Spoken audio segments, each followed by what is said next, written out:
இப்போ ஒரு பக்கம் இங்க பாக்குறோம், இன்னொன்று பக்கம் பாத்தீங்கன்னா சவுதி அரேபியான்றது ஒரு பாலைவன தேசமா இருக்கும்போது அங்க வந்து பாத்தீங்கன்னா மிகப்பெரிய புயல் காற்று அடிக்குது. அதை தாண்டி வெள்ளம் வருது வந்து எப்படி பாக்குறது சார்? அந்த இடத்துல என்ன நடக்குது? இதான் இப்போ நீங்க வந்து கிளைமேட் சேஞ்சை பொறுத்த வரைக்கும் இந்த இடத்துல தான் இது நடக்கும்னு நீங்க சொல்ல முடியாது. அன்எக்ஸ்பெக்டட் எல்லாம். ஆமா, அதாவது என்னன்னா பூமி வந்து தோன்றி 450 கோடி வருடங்கள் ஆயிடுச்சு. இது நமக்கு எல்லாம் தெரிஞ்சது, நம்ம படிச்ச விஷயம். அந்த 450 கோடி வருடங்கள்ல பூமியோட இயல்புத்தன்மை ஒவ்வொரு காலகட்டத்திலையும் ஒவ்வொரு விதமும் மாறி வந்திருக்கு இல்லைங்களா. லாஸ்ட் ஒரு 10,000 இயர்ஸ், அதாவது 20,000 வருடங்களுக்கு முன்பு ஐஸ் ஏஜ் தான் இருந்துச்சு.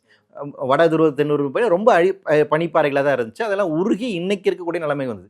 ஸோ இந்த லாஸ்ட் 10,000 இயர்ஸ் வந்து ஹாலஸ்டின் அப்படின்னு வந்து சொல்லுவாங்க ஜியாலஜிக்கல் டைம் ஸ்கேல் பேரில். இந்த லாஸ்ட் 10,000 பீரியடில் வந்து ஏன் ரொம்ப முக்கியம்னா பூமியினுடைய குளோபல் ஆவரேஜ் டெம்பரேச்சர் ஆவரேஜ் ஒரு சமநிலைக்கு வந்துச்சு. அது வந்து ஒரு 14 டிகிரி செல்சியஸ்க்கு வந்துச்சு.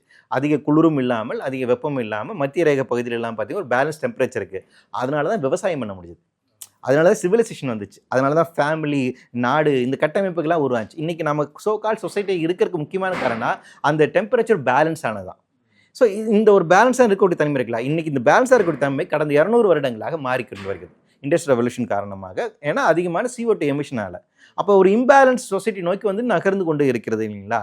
அப்போ இது என்ன பண்ணுன்னா கடந்த ஒரு 10,000 வருடங்களாக இருந்த ஒரு சமநிலை மாறுதுனால புதிய இயல்பை நோக்கி நகருது.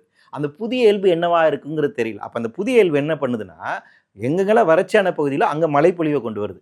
எங்கே மழைப்பொழிவெல்லாம் அதிகமாக இருக்கக்கூடிய பகுதியில் அங்கே வந்து வறட்சியை கொண்டு வரும்.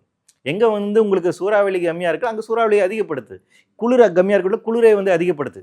இப்படி வந்து என்னென்னா ஒரு தலைகீழ் மாற்றத்தை, இது வந்து கிளைமேட் சேஞ்ச் இல்லை, அதனால் கிளைமேட் கஸ்ட்ரோஃபி அப்படின்னு சொல்கிறாங்க, கிளைமேட் எமர்ஜென்சி அப்படின்னு வந்து சொல்கிறாங்க, காலநிலை பிறழ்வு அப்படின்னு தான் நம்ம இது வந்து சொல்லணும் அப்படின்னா. அப்போ என்னென்னா எதிர்பாராத இடத்துல உங்களுக்கு எதிர்பாராத நிகழ்வுகளை கொண்டு வரும் காலநிலை மாற்றம். அப்போ என்னன்னா காலநிலை மாற்றம் தப்பித்திருக்கக்கூடிய ஒரு இடம் உங்களுக்கு எதுவும் இருக்காது. அப்போ ஒட்டுமொத்தத்தில் நம்ம பார்க்கும் பொழுது இதுக்கு மேலே வரக்கூடிய எல்லா பேரிடருமே வரலாறு காணாத ஒரு பேரிடராக தான் இருக்கும் இல்லையா?